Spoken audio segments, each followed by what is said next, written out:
Alright, so, this video is likely a bit late to the punch. I really wish we could have gotten this video out sooner, or I could have gotten this video out sooner, whatever.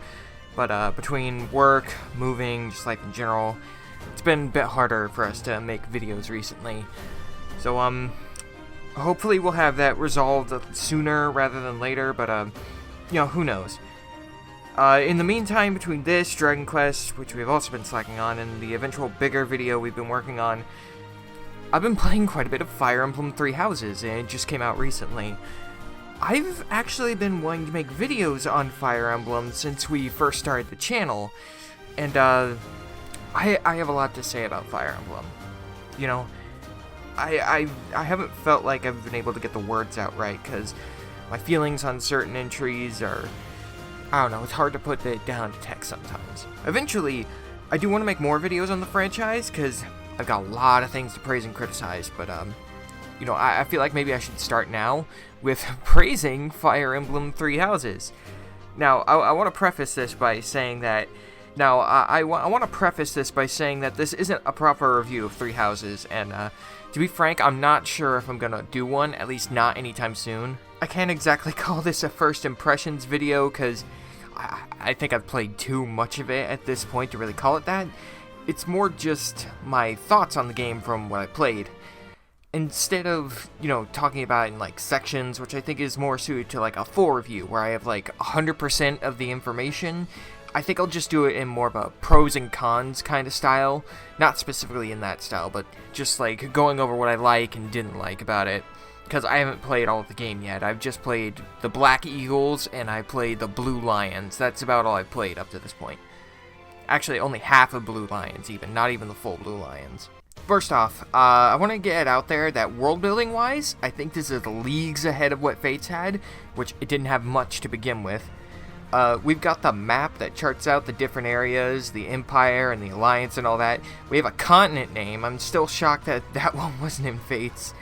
And something that I'm a huge fan of is that a good chunk of the nobles and commoners in your party all have backstories and upbringings that usually have to do with the people that have a political clout in the continent.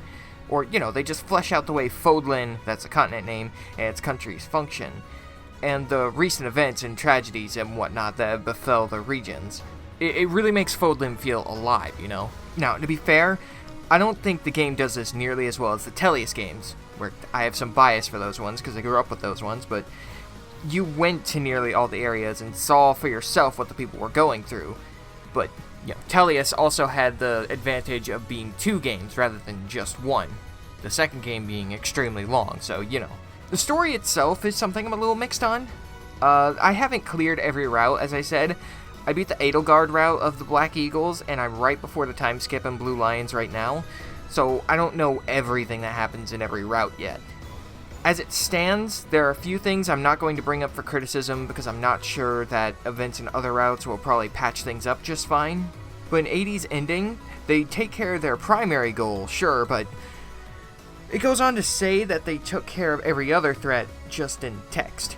It happens off screen, which, I think the other routes probably expand on those who slither in the dark more, like maybe the Golden Deer do, or maybe Blue Lions. But it's just weird how much of 80's route actually builds them up, only to have them be taken care of after the playable part of the game is already over. It makes me wonder if maybe the game via DLC is just going to get a canon ending route like Revelations, where you naturally have all the units, including the lords, and you end up taking down every threat in one route, be it the church or those who slither in the dark, or, whatever BS new villain that is just supposedly behind it all.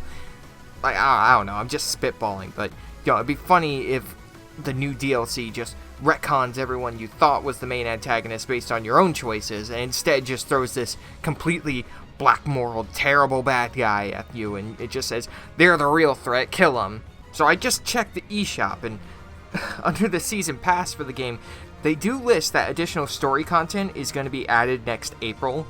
I don't know if that's going to be what I thought of, but, there's the chance. It's just funny. I didn't even know that there was going to be story content until I checked. I just thought it was all going to be different skins and whatever, but it's cool that we're getting new story content. I'm just wondering if it's going to retcon everything, my last real complaint about the story that really bothered me per se is that after the time skip, you eventually have to fight against the lords of the other houses, and I assume that these battles were meant to be built up to be a lot more emotional than they actually ended up being. And I can only assume, because the interaction between Claude, Edelgard, and Dimitri is, like, fairly limited, that that's the reason I wasn't as invested. Like, every now and then, pre-time skip, they'll share a few words after key events, but that's pretty much it. And I think they really just cut into how much I'm supposed to care when I eventually have to take them down. Now, being fair, I think that on playthroughs of other houses, I think this will be a lot more effective, because I already spent a great deal of time with Edelgard in the Black Eagles playthrough, so if I'm in Blue Lions and I eventually have to fight Edelgard for whatever reason, then yeah, that's probably going to affect me a little bit, because I love Edelgard, like, she's great. But yeah, I think that's probably going to affect me more on my Blue Lions route and my Golden Deer route even more, since I'll probably have to fight both Edelgard and Dimitri at some point, so that's not going to be fun, because Dimitri is also really growing on me, and I want to see how Claude does with me as well. The main core Fire Emblem gameplay is really what blew me away with just how much was changed about the formula. Like, holy hell, there's just a lot of changes to it. There's more combat arts, the way classing up works, even stuff like the hero's maneuvering skills, and, you know, just a truckload of things that are different. I'll try to summarize just a bit and say that it's likely a lot for first-timers to take in, actually. I imagine, anyway. I wouldn't know, because I'm relatively seasoned with Fire Emblem, but there's just so much here that's, like, different. There's so many features. I personally think it works really well. My favorite change was to the pair-ups, because, well, those are returning from Awakening Fates. I was never a fan of pairing up in those games. I thought that they really didn't add anything to the game, but make it easier. And, you know, that's still kind of the case here, but it's been significantly changed. For one, the maximum pair-ups that you can have in the field, I think it's 3 at, like, the maximum A+ teacher ranking, and you can't freely swap between the pair. Also, I don't know if maybe I missed it, but I believe the stat buff that you just got for free from pairing up back in Awakening Fates, I think that's gone too. Pair up has just been heavily changed up, and it's not just in your face and impossible to opt out of. It's just a fine change. It's been heavily nerfed, and I like that because I'm not a fan of pair ups as a whole. I use them every now and then in here just to, like, raise support, but even then, it doesn't even end up helping me all that much, so I like it. I like it like this. Now I want to talk about, like, the main difference between the real drawing point. I want to talk about the real drawing point of Three Houses, and that is how the growth of characters is handled. It's extremely different from every other Fire Emblem, and it's really fun, I think, because it really goes into, like, that whole teacher aspect of the game. So you can still gain weapon experience in combat, but you won't gain nearly as much as when you're instructing them.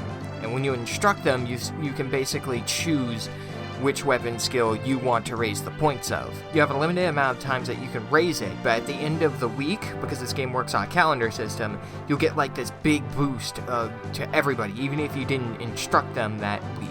There's a lot more ranks to it, like it'll go from E to E+, to D to D+, to C to C+.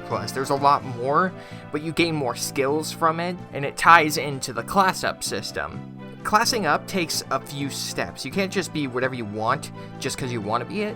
Instead, you have to raise your units with a goal in mind and help them along that path. You teach them how to do things that will help them achieve the goal of being in that class. For example, you got, like, a warrior, you want to make Hilda a warrior. So you have to train her in axes and brawling, because that's going to make her a better warrior, and you can't really waste any time just giving her different weapons or something, because if you want to make her a warrior, she's got to get that, like, nearly all the way up. So the more time you spend on other subjects, you're taking away from that goal. So it's good to have focus, and it's rewarding that focus. When you start out, things are a bit more freeform because you can kind of bounce around to whatever class you want, and I think that's on purpose to give you a bit of time to play around with things and kind of figure out what character works best in which class. And I think that's great, because as time goes on, you'll start seeing you need way more weapon experience, so you have to train your units in certain weapons in smart ways. It's really intuitive once you get used to it, though I believe it takes a while to get used to, so much in fact that I actually wasn't able to class up all my units in my first playthrough. The game really expects things from the player, and I really respect that. On the other hand though, the monastery exploration, I'm a bit lukewarm on. So, you're able to freely roam the monastery, shoot the shit with the NPCs, buy stuff, do a couple fetch quests, tea, raise motivations of your students, all that. And that's all well and good. However, the time you'll be wandering around looking for this and that and talking to them, even with the inclusion of fast travel, you're gonna be in that monastery for a long time, outside of the main Fire Emblem gameplay. Now, it's not like the fetch quests are something you want to pass up on, either, because the things that you do around the monastery are extremely important, surprisingly enough, to the building of your army.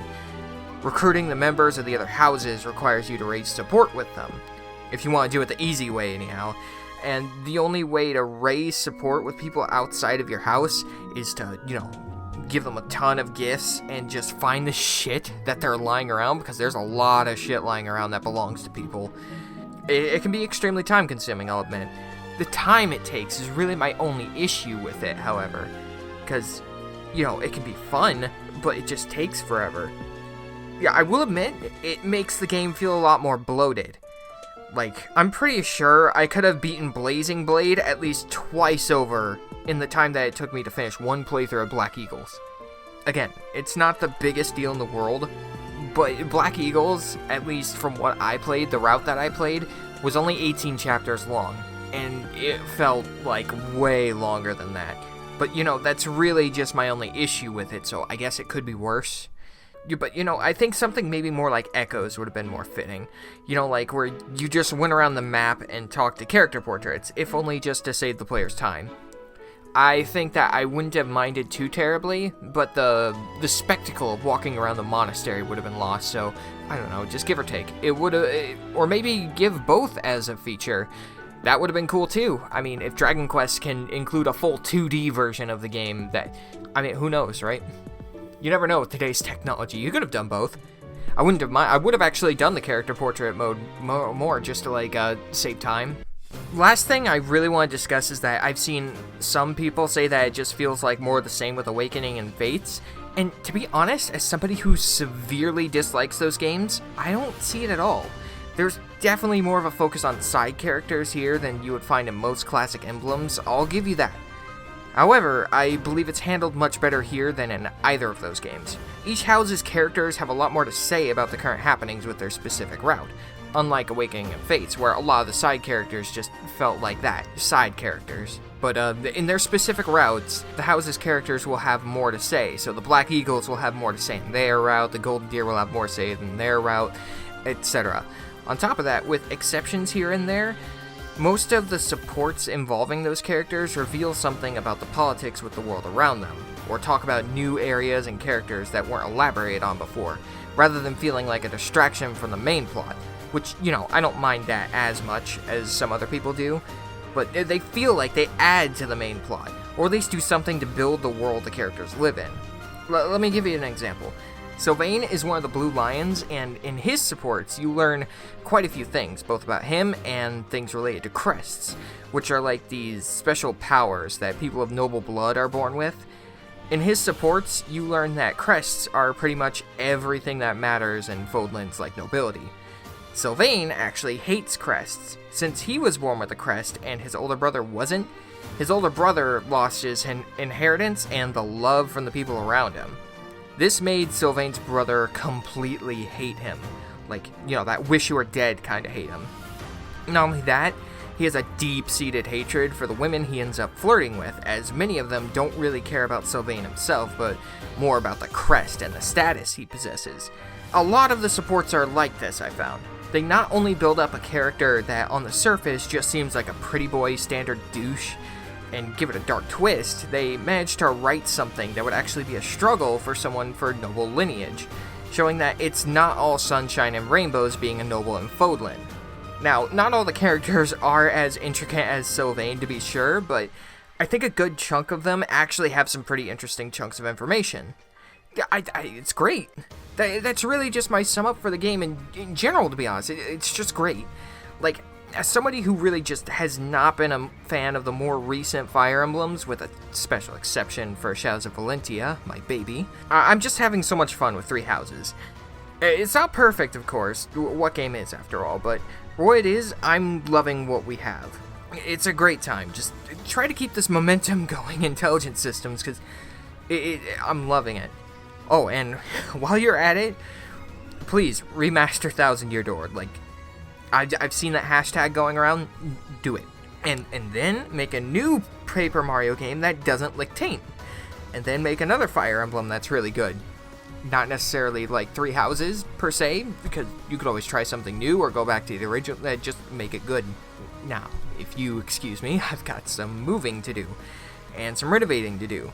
Because eventually, we're going to have a pretty huge update to the channel's visual style. You know that Infirmary name we have going in our channel name? It's actually going to mean something. But beyond all that, I've just got to get back to packing for my move. But, you know, just expect more out of us in the future. I'll see you guys later.